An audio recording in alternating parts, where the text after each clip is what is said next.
At the tail end of the 80s and into the early 90s, stealth jets were a pretty big deal. They were frequently covered in the news and were often showcased at air shows. I ate it all up. The toys, model kits, and as an avid amateur aviation enthusiast as a kid, it was great stuff. Ironically, these ghost planes were everywhere and I got sucked into the hype.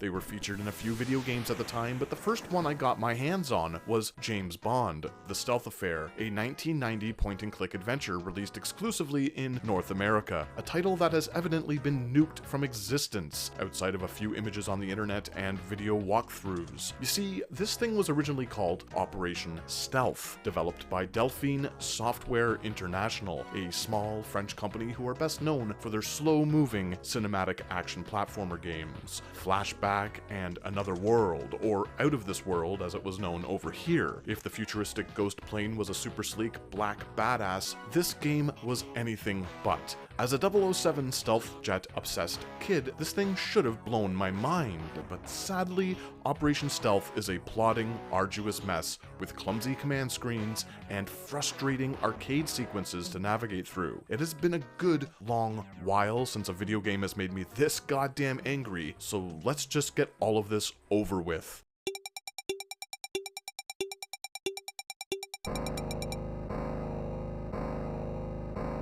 In Operation Stealth, you take control of a Coke Bloat Bond facsimile called John Glames, a character who may or may not be named after the great John Glenn, who directed the back half of the Moore-era Bond flicks, as well as the two underrated Timothy Dalton entries that I can't seem to stop talking about. And all of this would track since this thing dropped a year after License to Kill, the filmmaker's final 007 contribution. The first thing you'll be greeted with is an obnoxious copyright protection screen where you will need to match the highlighted areas on this monochromatic mess of an image with those from a fully colored source photo found in the instruction manual. If you're colorblind, I guess you're just shit out of luck. Next, a lengthy cutscene that introduces the story at around the same pace as it takes your geriatric great-grandmother to remove herself from the bathtub. With that image now locked into your mind, and after what feels like 78 minutes of unskippable credits to introduce the smallest development team in history, you take control of Glames, the noodle-limbed hero who moves around the swiftness and grace of a postal worker on Quaaludes, or if you live in my part of the city, just a postal worker in general on a good day. Your phony baloney Bond fraud is put on the case and set to Santa Paraguay, a fabricated South American-style backdrop that you'll spend the majority of the game in. Or is this supposed to be Santa Paraguay and just another spelling error in an adventure stuffed with them? Your guess is as good as mine. As is the case with most spy thrillers, there are lots of twists and turns plot-wise, but I'll leave those up to you to discover. Basically, things boil down in typical Bond fashion. Evil organization, huge enemy lair, a final confrontation with the big bad. It's a serviceable story made better by the variety of situations and environments you'll need to navigate through. Delphine has a knack for creating interesting visuals, and there's a lot of character mashed into every screen. If you somehow own the Interplay released 007 licensed variant, the beginning is where a few of the names have been changed to those from that series. Outside of that and a few corrections of some of the original game's spelling,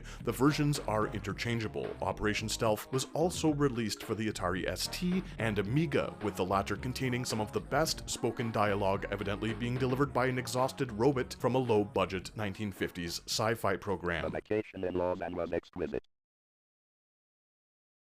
Good, what do you know about the Steve? Again, I'm focusing on the DOS version here, but I think it's important to exhibit the sound differences between it and the Amiga alternative, since Jean Boudleau's music is easily the best thing about Operation Stealth on any device.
there's inarguably more depth to the Commodore computer's sound, which I generally prefer with a lot more low-end bass and crisper leads. The DOS variant is no slouch though. All of the tracks are the same and the majority of them are extremely catchy, especially the theme for the game's many masochistic mazes, but more on that later because it's going to be a whole thing. Right now, let's focus on some of the positives. As you can see, the game looks pretty damn good at times. Most of the screens are well detailed with an almost painterly-like quality going on. Delphine's artists really had a knack for illustrating colorful exterior scenes. There's a pastel look to some of the warmer environments that really pop off the screen, and some of the locations set indoors are packed with interesting features. Quite a few of these stylized bits have been brought over from their previous adventure game, Future Wars, and while I tend to prefer some of the more abstract sci-fi imagery in that title over these realistic ones in Operation Stealth, there's no denying that this team had an enormous amount of artistic talent. Characters animate well despite their diminutive sizes, and there's a charm to the way everything is presented. This game has a lot of heart. Unfortunately, all of these good intentions are marred by some of the sloppiest design decisions I've experienced in this genre. For the record, I've played a lot of these older point-and-click games. I grew up with them. I'm by no means an expert at these things, but I'd like to think that I have the patience to put up with a lot of bullshit, and more often than not, I can look past some of their idiosyncrasies. Operation Stealth's negative bits outweigh the few moments where I legitimately had any fun. This thing left a rancid taste in my mouth. Fundamentally, it all boils down to the way this Play-Doh pudding pal sluggishly lumbers about. I've played every version of this on a few different kits, and it's always the same. Mr. Glames here just doesn't want to cooperate. He'll sporadically become unresponsive at times in some of the more straightforward environments, so you can only imagine how fucking terrible things become when you are expected to make quick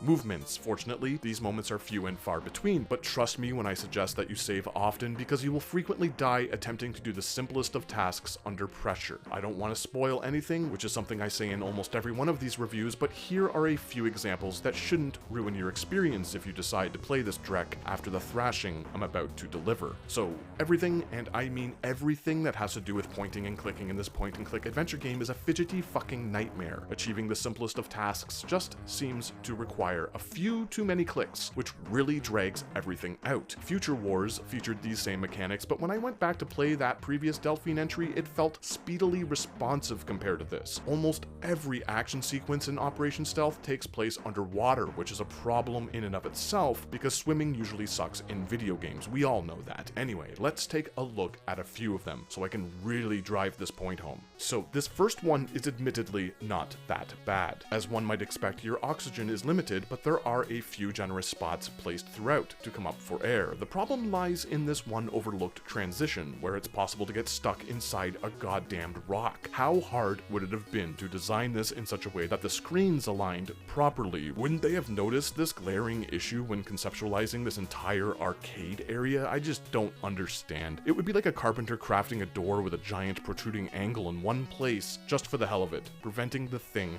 from fitting into its frame. Now, some of you might be saying, so what? And I'll admit that this sounds like a nitpick, but I've played enough bad adventure games to know that this was a harbinger of things to come. Keep in mind that this is the first true action sequence in a game that already controls like shit. My next example follows a very nice looking boat scene where you and your busty companion are pushed into the ocean. There's a clever, albeit obtuse puzzle to solve here, which should be the ultimate challenge in this stage, but no, of course it isn't, because these developers get their rocks off, forcing players into needlessly complicated scenarios that revolve around the game's flat-out busted mechanics. Okay, so yeah, deeper, deeper, deeper. We fucking get it. All the way to the ocean floor, slowly, because nothing is quick in Operation Stealth. Nothing is sleek. Right, so you figured out what you need to do. Good for you, but that's not enough. You can't leave your lady pal down here. Clearly these guys spent a lot of time developing her character, if you know what I mean, so you've gotta save her. No big deal, but of course it's not as easy as all that. Why would it be. Honestly, there's nothing more frustrating to me than a situation in any game where my brain knows what needs to be done, but shoddy mechanics prevent me from getting there. It took me all of 3 nanoseconds to realize that I had to swim over and release her, but I can't even begin to describe how hard it was to simply click on her. Your brain and mouse hand are communicating to one another, but your bond approximation convulses about like a meth-fueled spider monkey, thrashing around, going everywhere I don't want him to go. What's worse is that you need to get this done lickety-split, or you won't make it to the surface in time. This took me well over a dozen attempts, and completing it didn't feel rewarding in the slightest. When I finished this stage, I saved, turned the thing off, and didn't return for a few days. It made me seriously consider quitting for good. The timing is so tight here. I rescued the busty bimbo without a hitch, and still only barely breached before drowning. Bogus, man. Just awful. But that's not all. Far from it. There's yet another underwater stage where you need to grab a hidden item. Failure to do so will make the entire final area of the game unpassable, meaning if you've saved after the point of no return, you will need to replay this entire adventure over through all of the slow, boring, unskippable cutscenes. Oh, and to make matters worse, you will need to know that this thing is hidden down here because the action window barely flickers on the screen when you're searching the area. It's really bad. It's shockingly bad.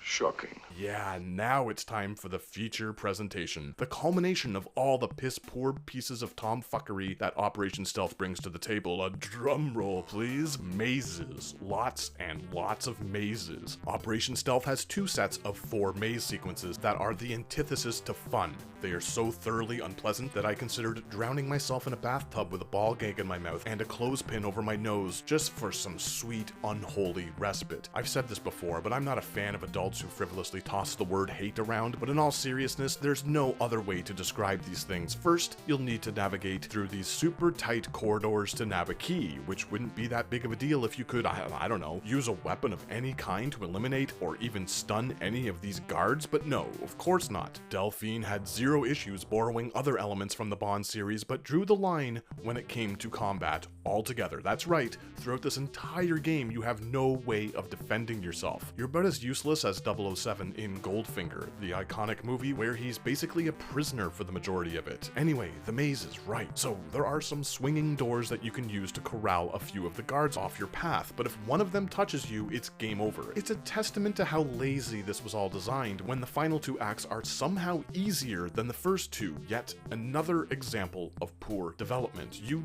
know it's bad when one of the best music tracks in this entire adventure can't even save these arcade areas. And hey, don't pat yourself on the back after you finish these levels too prematurely. Operation Stealth has a secret in store for you when you reach the final stage of the game.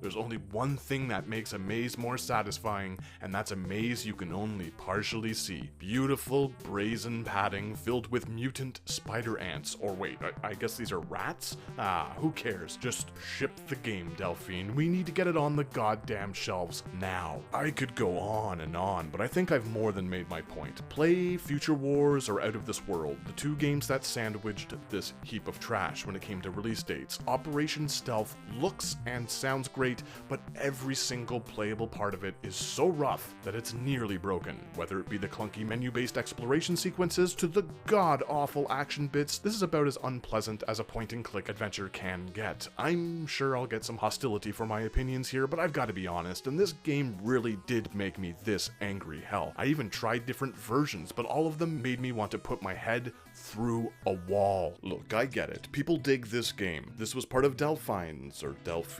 Cinematique line of titles, and by far my least favorite. I will throw these lads another bone by applauding their inclusion of John Cleese as this CIA guy before the Bond franchise miscast him as the ridiculously named R in the later Pierce Brosnan cartoons. Don't get me wrong, I love Cleese, but his inclusion in the Bond films was distracting. Delphine, whatever. That's my error to contribute to the many in this game, but congratulations, Delphine Fini, for seeing into the future, you brilliant Frenchman. Next time on this channel, something completely different, so stay tuned. Oh, John Glames. Like Bond James? I get it. Very stealthy, Delphine Fini.